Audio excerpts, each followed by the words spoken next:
Good morning, friends, and welcome. Let's start our class today with a prayer together. Heavenly Father, Divine Mother, friend, beloved God, great gurus, Jesus Christ, Babaji Krishna, Lahiri Mahashaya, Swami Sri Yukteswarji, beloved Master Paramhansa Yoganandaji, saints of all religions, we bow at thy feet. Divine Mother, fill our satsang today with thy love, thy joy, with thy eternal presence. We long to feel thee, to see thee, to become one with thee. Bless us now. Om Shanti, Shanti. We'll start with a song and then an excerpt from an audio talk by Swami Kriyanandaji. Today, I'm going to share with you some insights that I received during my visit to Ananda Village in California. Welcome again, friends.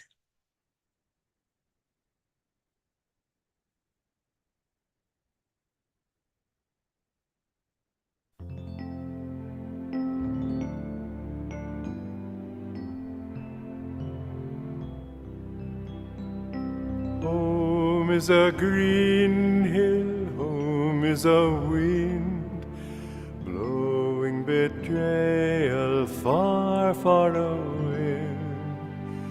Home is the knowledge heaven is near, home's the end of the fray. Home is my heart's land, home's where I am. Nothing can dim the light of my soul. Home is forever, home is today. Home's a heart that is whole. Often I dream that life is a play, laughter forever and skies never gray. But when I'm silent, freed from all care, I discover my home's everywhere. Home is a green hill, home is a wind, betrayal far, far away. Home is the knowledge heaven is near. Home's the end of the fray. Home is my heart's land, home's where I am. Nothing can dim the light of my soul. Home is forever, home is today. Home's a heart that is whole. Often I dream that life is a play, laughter forever and skies never gray. But when I'm silent, freed from all care, I discover my home's everywhere. Home is a green hill, home is a wind, blowing betrayal far, far away. Home is the knowledge heaven is near. Home's the end of the fray.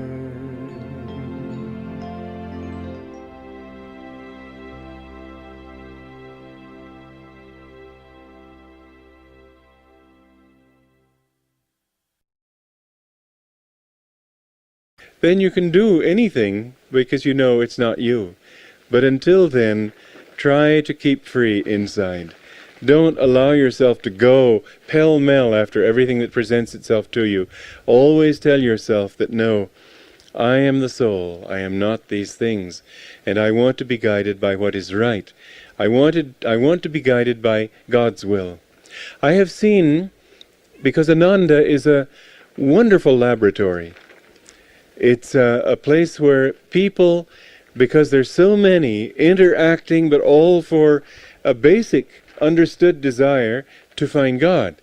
And sometimes they slip from that desire, sometimes they get upset with somebody or whatever it might be, but there's always that underlying and ulterior purpose without which people wouldn't remain here. And so you see that it's much more of an interesting laboratory than where people don't even know where they're heading. Here they're all trying to head in the right direction, but sometimes it works and sometimes it doesn't work. And it's much easier to see in this laboratory why it works and why it doesn't work. I have seen over the years that invariably those people who thought first in terms of what they want don't ever get it together. Those people who think in terms of what does God want?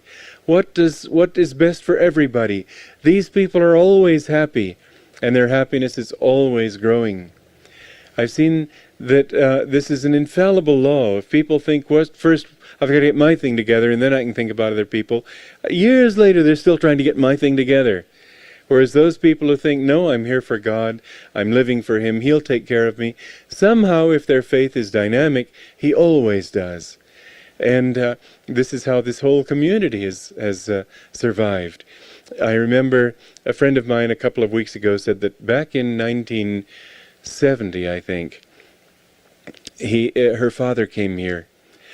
And he stayed here for a few days, and he was a very sort of proper professor from a Midwestern college, I believe, or an Eastern college. Anyway, she said to him finally, how do you like it? He said, this is worse than the grapes of wrath. And that's how people looking at our community back 18 years ago, 17 years ago, whatever, must have seen, because in fact that's rather what it was. It wasn't at all that way to us, because we loved it. We were living for God. But because we lived for God, He's given us such a wonderful community and so many wonderful things. And it's just everything. Seek the kingdom of God first, and all these things will be added unto you, as Jesus said, as Yogananda never tired of quoting.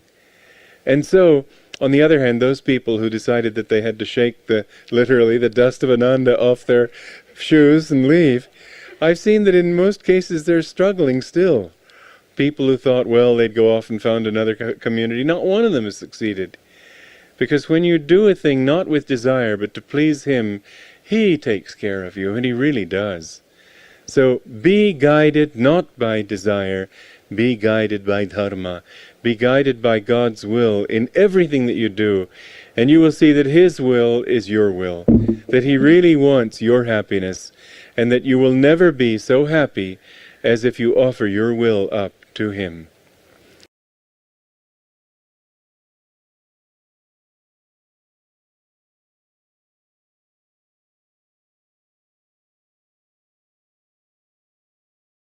Sorry, now I'm here. I'd like to start with a couple of brief readings from this book that I'm recommending, In Divine Friendship by Swami Kriyananda Ji. And the first one is about devotion. The ship of life needs a rudder. Otherwise, it will drift about without a clear purpose. The rudder is devotion. To guide a ship, the pole star has always been a reference point. That pole star is God. It would help that person to realize and put a lot of energy into singing Master's chant, Pole Star of My Life. And another.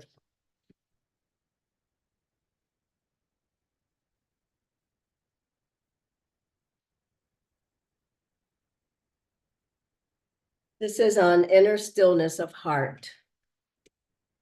Retreats generally are supposed to be times of self-examination.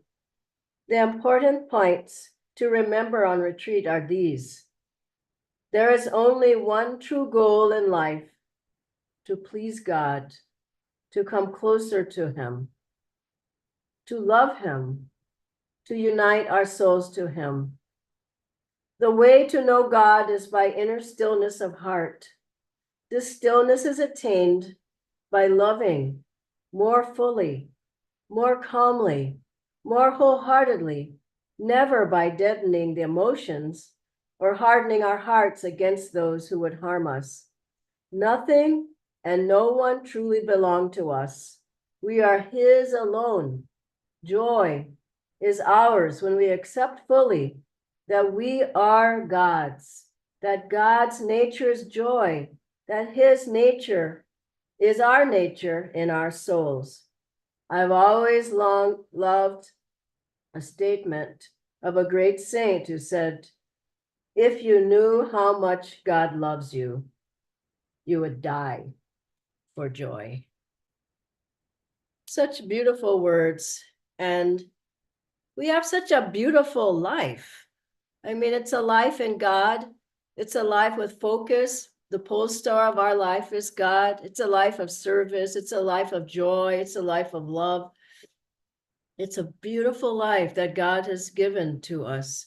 We have to realize that. All you have to do is look outside and see the sorrow and the pain and the suffering on people's hearts and the bitterness. And this didn't happen, so the person was upset. There are financial problems, or health problems, or relationship problems. And as devotees, you can see how a person, from the face, from the eyes, from the spine, from the way they walk, that they're living a life that's a life in God, that it's a life that's inspired, that's a life that's uplifted, that is a life that's focused, a life where Divine Mother is helping you all the way along the way of your path. It's not to be taken lightly, and it's not to be taken for granted. That Master has drawn us to the path, drawn us to the teachings, drawn us to these techniques. He's drawing us to God. And so in my time at Ananda, Master had wanted to start World Brotherhood communities, and he started them through Swami Kriyanandaji. What a heaven on earth. Places, there's several of them around the world, but places where everybody's a disciple, everybody's a Kriyaban, people are serving, people are happy, even in hard times. People are wanting to think of other people, where the whole community is full of the vibrations of Kriya initiations, of meditations, of joyful times together. The whole property is just shining with light. The Master's visitations, likely, and the blessings of God and gurus are there. This is a place that's rare. You can try to go other places, go on a vacation, go on wherever you want, but I think the most wonderful pilgrimage place, I mean, there are definitely some wonderful ones, but one of the most wonderful ones is Ananda Village, because everybody there is got their mind on God. And that's a rarity. So what did I gain from, what insights did I hear or feel inside as I was there? One is the absolute essential need for satsang. Some people try to go on alone. I can do it myself. I don't need other people. I don't need the center. I don't need these classes. I have Kriya, so I'm going to go on by myself. But I met people who had been there for 55 years, 50 years, 40 years, still there, meditating together, serving together, helping to get Master's mission out together. And the satsang, we have to realize that there's a magnetism that's created.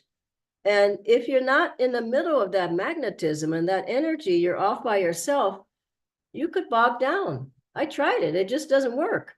So how does this translate community into India and what we're doing? Well, we have centers, we have online, we have home study, We have satsangs, we have things that are going on all the time. You need the satsang. You need other people. It's like a huge wave. You could be kind of down, maybe feeling worried or fearful about something. And the magnetism of the group, and I was there with 250 people, mostly Kriya bonds, except for the children. That energy pushes you forward on the path. That energy lifts you up. I went there for recharging and rejuvenation. I was just filled up with master's vibration. And it wasn't from my own meditation, my own time of, I had a little bit of a seclusion. It was from the magnetism of the satsang, of the people and of the place.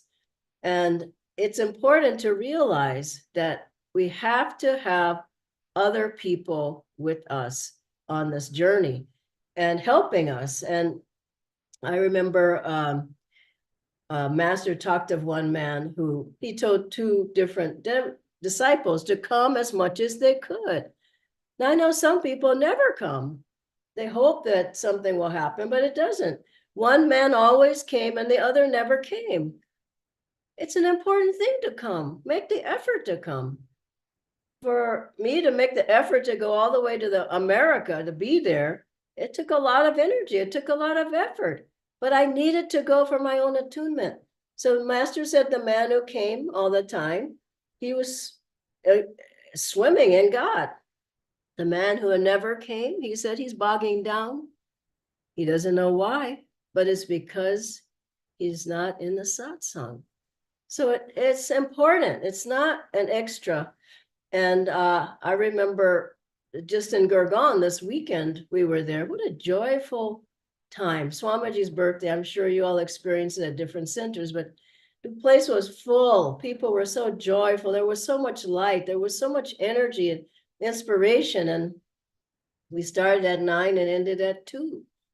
I mean, the satsang wasn't that long, but they had a satsang after the satsang over prasad. And who wanted to leave? Nobody. We could have stayed another hour or two. Why? Satsang. Each person is gaining from the other people there. Other people's devotion or their inspiration or their joy level or their sincerity. You're gaining from everybody there. We used to sit with Swamiji as long as he would allow us to sit there. And I was just so happy that people weren't in a rush. In America, everybody's in a rush. Oh, I got to go now. Oh, I'll see you. Hope any is good. I got to go. But everybody was just glued. And one story after another. I mean, honestly, it could have gone on and on. But we would sit with Swamiji and just absorb the vibrations. Not in a rush, just absorb the vibrations. If he was telling a story, or if we were watching a movie, or if he was reading a P.G. Wodehouse story, or if we were meditating, or if we were taking a walk, or we were so just trying to holding our cup up to just feel what is he giving us? And after every experience like that, you would leave and you'd go, what just happened there? What just happened? Because of the satsang. Divine Mother comes into that satsang and the gurus, and they help to uplift you. I can speak strongly about it because I left for a number of years and I thought I could go on alone. Everything that could go wrong did. And I came back and I said, I will never, ever leave again. I know I need to be at Ananda. I know I need the Guru Bhais. I know I need Swamiji. I need the masters. I need the teachings. Then I need a place, like Swamiji said, a laboratory where you can see people are growing. Some people are growing, some people aren't. Why are the people growing? Why aren't the people growing? You can see it yourself, the example. So the first thing was absolutely be in the satsang. As you have to figure it out for yourself. But you can have a lot of excuses. I've tried that. It just doesn't work. Get there. There's a Kriya, get there. There's a satsang, get there. Okay, and then next one is learning to ask and listen. So I saw people who were there way longer than I've been at Ananda. And I was so grateful for them because I learned from them. They were mentors. they were guides. It wasn't just Swamiji. Some were peers. But what needed to happen was I needed their advice along the path. And I needed people who had been there longer, who I could see they had gone through this experience, they had gone through this test, they had gone through this, and they could help me. So this point is about listening, not just saying, oh, I get it from Master. He just, my intuition is 100% right. And I know exactly what he's trying to tell me. Well, you don't. I mean, it just doesn't work that easily. Even Swamiji said that he wasn't always guaranteed that he knew exactly what Master said inwardly. And so he would test it in this way or that way. And so ask other people who've been around longer than you. Ask their advice, seek them out, call them, sit with them, walk with them, talk with them, whatever. But don't think it's you, Swamiji, and Master alone. And like I love what Swamiji said, that people look at Master's picture and say, well, you know, he's smiling at what I'm trying to ask him about, so it must be a good thing. But you're just in delusion that way. And even when Swamiji was with us, he would talk with people. Jyotishan Deviji shared this with us, and the person would go just into the opposite thing. Did you hear what he said? He's told me just what I wanted to hear, but they were wrong. And so really listening. I remember someone, Jyotishan Deviji, in fact, gave me some very, very important and valuable insight and advice. I had asked for it. And I listened and I thought, well, that's right. I agree with it. And then when I left, I thought I could act like they never said that and just keep going the way I'm going, which is okay. But I didn't. I said, what they said is important, and I'm going to go forward with that. And when I did, it was like gold. It was life-changing. And so there has to be an openness to, I want to do the right thing. I want to hear, I want to listen. Ask your teachers, ask your acharyas, advisors. Otherwise, you could be making there are a lot of pitfalls. You could be making big mistakes along the way. Seek people out and ask their advice. And next, serve selflessly. This is what I saw at the village. Nobody cared what their role was, their position, their name. Are they a teacher? Are they an acharya? Do people respect them? Do people look up? These people just don't care. I mean, it's just such a delusion. And I was remembering just the beautiful seva I saw at the gardens, the tulip gardens, and at the expanding light retreat. Just people coming from outside, not Ananda people, but just the beautiful seva that people showing people around the tulips. I mean, it's not being a teacher, but it is being a teacher. Serving lunch to people, helping people to find their way when they're lost in a car, where to go to get to the tulips. I was just so, I mean, it just doesn't take much. That just, I'm willing and I want to serve. Not, oh, give me a position and then I'll figure it out. And then I was talking to one of our members who's there now, and he told me, he said, yes, Dhyanaji, now I helped somebody to move from their house. They were moving to a new house. So all of us got in, we helped them. And then they helped me move to my room where I'm going to stay. And then, we got in the garden and we were working in the garden. Then we came in and we made the dinner. And then we washed the dishes. And I said, now you're understanding. It's not just, oh, I'm a teacher. It's like, just be open to let Master mold you and guide you. There was one woman who was 90 years old. She doesn't really look 90. She was serving in the front office of Ananda Village. Still, she's been there for years and years, and she's just as joyful, happy, just as knowledgeable, 90 years old. And finally, the last insight I saw there was beautiful cooperation and team spirit, harmony. I was in several meetings. There were leaders' meetings from leaders of Ananda communities. And I was just, of course, I've lived with this for some decades. So I know the spirit of cooperation and teamwork. It was just so refreshing because nobody was telling people, you do this, I'm telling you, I'm the boss here. No, that you don't do anything, but I'll tell you. It was like everybody, the meetings were, okay, what's trying to happen here? What works for everybody? And there were some pretty hot topics, but it was like, well, what works for everybody? Let's try to figure it out. What's the expansive view? It was a Dwapara approach. Let's discuss it.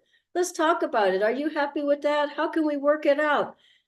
What a wonderful way to work with things and to work with people instead of dominating people and telling them what to do. It was just such a joy.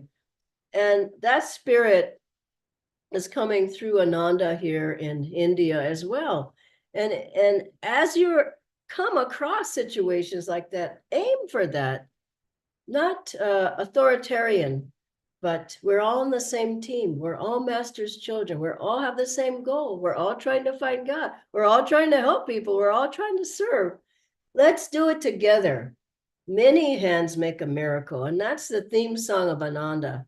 In all these ways, I saw it just coming through. Many hands make a miracle. Ananda is a miracle on earth. And Ananda here in India, through the centers, through the meditation groups, through the online presence, we have small communities. One day, maybe we'll have a large community. But for now, join in the community that you're in and make it beautiful, make it for God and give it to God and gurus. God bless you all. And I'll ask Nitendra to join me on the screen now.